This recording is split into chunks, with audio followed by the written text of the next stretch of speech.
تو اب تو ایسا ہو ہی نہیں سکتا کہ جج صاحب آج ریمانڈ نہ دیں. اچھا 2 فیصلے ذرا لاہور ہائی کورٹ سے، پھر تمغے والی خبر، اور اس کے بعد میں نے آپ کو ایک اور بڑی خبر، سہیل وڑائے صاحب جن کو غصہ D G I S P R صاحب پہ نکالنا چاہیے تھا، غصہ انہوں نے نکال دیا پی ٹی آئی پر، اور ان کے حوالے سے اب طاقتوروں کا کیا موقف ہے وہ خبر آپ کے سامنے رکھنی ہے. سب سے پہلے خبر یہ ہے، لاہور ہائی کورٹ نے پی پی 87 میاں والی سے سابق ایم پی اے ملک احمد خان بچر کی نااہلی کے خلاف درخواست ناقابل سماعت قرار دیتے ہوئے مسترد کر دی.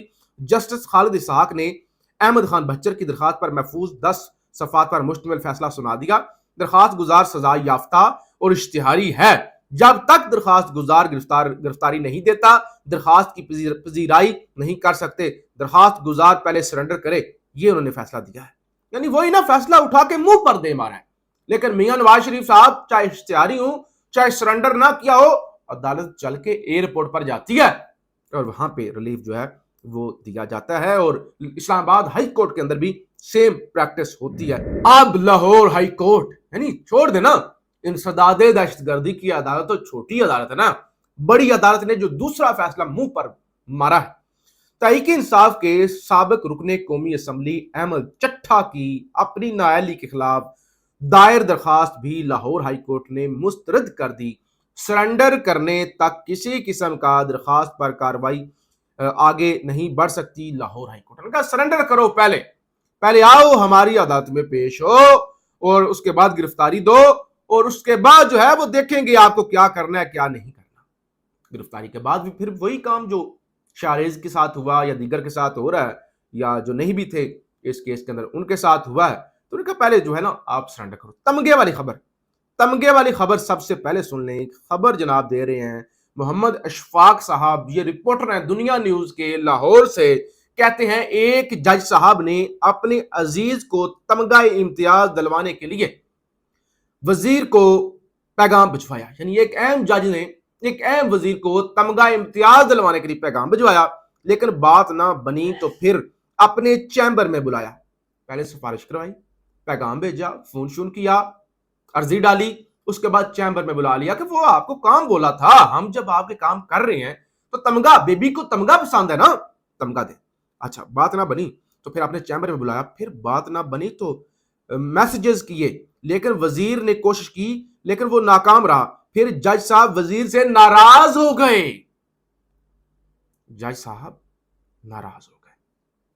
ٹھیک ہے، جیسے سہیل وڑائے صاحب ناراض ہو گئے. وہ مجھے، میں تو دیکھیں نا انہوں نے گناہ، میں نے نواز شریف کو کہا تھا ڈٹ جائے، میں نے ضیاء کے خلاف کالم لکھے تھے، اور عمران خان کہتے ہیں لیٹ جائیں.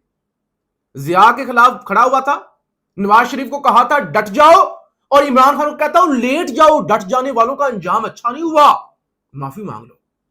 اور بجائے اس کے، یعنی یہ دیکھیں نا، حماد اظہر صاحب نے بھی ٹویٹ کیا ہے، کہتے ہیں D G I S P R کی تردید پر صاحب نے ڈی جی کے لیے تعریفوں کے پل اور لمبی وضاحتیں دی، مگر باقی سب کو تانے مار دیے. بھائی گھما پھرا کر کیا کہنا ہے؟ اپنا دفاع نہیں کرنا تو سیدھی معافی مانگ لیں، یہی آسان ہے، اور آپ اسی کی تبلیغ بھی کرتے ہیں. ہم پر جملے کسنے کا کیا فائدہ؟ حماد اظہر نے کہا آپ پی ٹی آئی اور ہمیں وہ کہہ رہے ہیں کہ یہ ہمارے خلاف کیمپین چلاتے ہیں، میں تو ان کے خلاف اور میں تو ان کا مقابلہ کر رہا ہوں.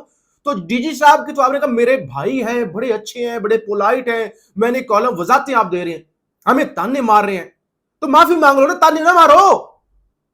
جنہوں نے تمہاری منجی ٹھوکی ہے ان سے تم جو ہے نا وہ جرت نہیں ہو رہی بات کرنے کی، ہمیں تانے مار رہے ہو. تو جاؤ جا کے جو ہے وہ معافی مانگ لو، ہمیں کیا کہتے ہیں. لیکن سہیل وڑائے صاحب، آج سہیل وڑائے کے حق میں مفتی منیب الرحمان انہوں نے حدیث کا حوالہ دے کے لمبا چوڑا کہ سہیل وڑائے صاحب اگرچہ غلطی کی، حدیث کی روشنی میں اگرچہ پیغام اس طرح، اگرچہ تصدیق، اگرچہ ایسے، لیکن سہیل وڑائے صاحب منجے ہوئے، فلانے ڈھمکانے، اضافی نمبر. یعنی وہ جو مولویوں کا ٹولہ ہے وہ بھی وڑائے صاحب کے لیے میدان میں آ گیا. اور صرف مولوی نہیں بلکہ کامران شاہد. یہ ہے طاقتوروں کا اصل پیغام جو آپ کے سامنے رکھ لگا ہوں. Credible sources claimed the institution is not involved in the launch of FIR against Suhail Wadai Sahab. Seems some PTI fellow registered it to malign the institution as well as to settle the score with Sohail Wraj. یعنی کامران شاید کہتے ہیں کہ establishment یہ کہہ رہی ہے کہ انہوں نے پرچہ درج نہیں کرایا اسٹیبلشمنٹ سہیل وراج کے خلاف، لیکن اس پہ محمد عمیر صاحب صحافی کہتے ہیں مشکور حسین ادارے کے پرانے درخواست گزار ہیں، ان کی یہ پہلی درخواست نہیں، ٹریک ریکارڈ چیک کر لیں. کہا یہ جس بندے نے درخواست سہیل وراج کے خلاف جمع کرائی ہے نا، وہ پی ٹی آئی کا نہیں ہے، بلکہ وہ طاقتوروں کے بہا پر درخواستیں جمع کراتا رہتا ہے. آپ اس کا ٹریک ریکارڈ چیک کر لیتے. بہرحال اگلے ویلو کے اندر ATC عدالت سے جو فیصلہ آئے گا وہ آپ کے سامنے رکھیں گے. پاکستان زندہ باد.